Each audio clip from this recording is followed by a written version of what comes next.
السلام علیکم ورحمۃ اللہ وبرکاتہ۔ جونیئر 4 کیا حال ہے؟ ہم کلاس شروع کرتے ہیں، پھر آگے ہم مزید پڑھتے ہیں اپنا سبق۔ اعوذ باللہ من الشیطان الرجیم، بسم اللہ الرحمن الرحیم۔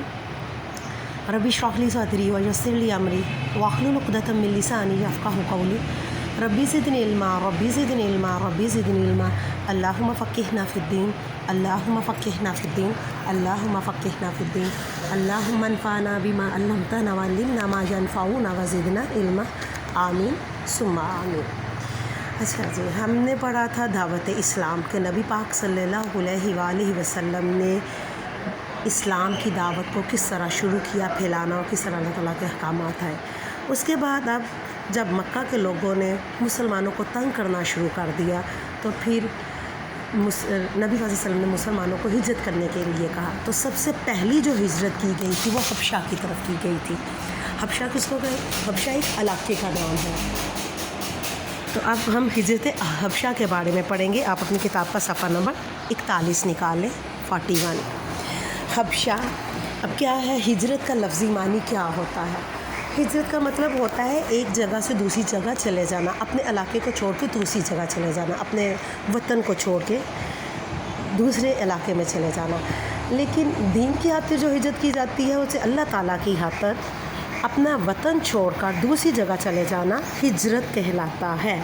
اللہ تعالیٰ کی خاطر کہ آپ کو تنگ کیا جا رہا ہے، اسلام کے احکامات پر عمل نہیں کرنے دیے جا رہے، تو اسی وجہ سے اگر آپ اپنا علاقہ چھوڑتے ہیں تو وہ ہجرت کہلا گی۔ باقی کئی اسباب کی وجہ سے بھی لوگ کرتے ہیں کہ بچوں کو پڑھانے کے لیے اس طرح، تو ان میں بھی یہ سارا کچھ ہوتا ہے، لیکن یہ اللہ تعالیٰ کی خاطر جو ہجرت کی جاتی ہے اسے ہجرت کہتے ہیں، دین کی خاطر جو کیا جاتا ہے۔ جب مسلمانوں پر اہل مکہ کے ظلم، جب مسلمانوں کو بہت تنگ کیا جانا شروع ہو گیا، مکہ کے مظالم حد سے بڑھ گئے، تو نبی کریم صلی اللہ علیہ وسلم نے مسلمانوں کو حبشہ کی طرف ہجرت کرنے کی اجازت دے دی۔ آپ صلی اللہ علیہ وسلم کو تو ابھی آرڈر نہیں ہوئے تھے، اللہ تعالیٰ کی طرف سے حکم نہیں ہوا تھا کہ آپ صلی اللہ علیہ وسلم ہجرت کر جائیں، لیکن آپ نے مسلمانوں کو ہجرت کرنے کے لیے کہہ دیا کہ آپ دوسرے علاقوں میں جا سکتے ہیں۔ اس وقت حبشہ میں ایک انصاف پسند اور رحم دل بادشاہ نجاشی جو تھا وہ حکومت کرتا تھا۔ آج کل پتہ ہے حبشہ کا جو نام دیا جاتا ہے اسے ایتھوپیا کہا جاتا ہے، اس علاقے کا نام، یہ بر اعظم افریقہ میں ہے۔ پہلی ہجرت حبشہ، اب پہلی جو ہجرت حبشہ ہوئی تھی اس میں کتنے افراد شامل تھے؟ اعلان نبوت کے 5ویں سال، ابھی نبی پاک صلی اللہ علیہ وسلم کو نبوت کا اعلان کیے ہوئے 5 سال ہوئے تھے۔ 5 سالوں میں مکہ کے لوگوں نے مسلمانوں کو اتنا تنگ کرنا شروع کر دیا کہ آپ صلی اللہ علیہ وسلم نے ان 5 سالوں میں مسلمانوں کا پہلا قافلہ اپنے پیارے وطن مکہ مکرمہ کو چھوڑ کر حبشہ کی طرف روانہ کیا۔ اس قافلے میں کتنے تھے؟ 11 مرد تھے اور 4 عورتیں تھیں۔ کتنے مرد؟ 11 مرد، اور عورتیں کتنی تھیں؟ 4 عورتیں تھیں۔ اور اس میں حضرت عثمان کون ہے؟ نبی پاک صلی اللہ علیہ وآلہ وسلم کے یہ دوست ہیں، اور دوسرا داماد بھی ہے۔ نبی پاک صلی اللہ علیہ وسلم کی 2 بیٹیوں کی شادی ان کے ساتھ ہوئی تھی، تب ان کی زوجہ حضرت رقیہ تھی، وہ بھی اس قافلے میں شامل تھی۔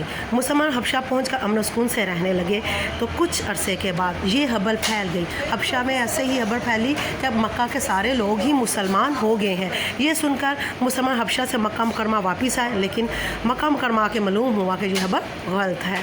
دوسری ہجرت حبشہ، پہلی میں تو 11 مرد اور 4 عورتیں تھیں، اب دوسری ہجرت حبشہ اعلان نبوت کے 6 سال، پہلی 5ویں سال ہوئی، اگلی 6 سال ہوئی۔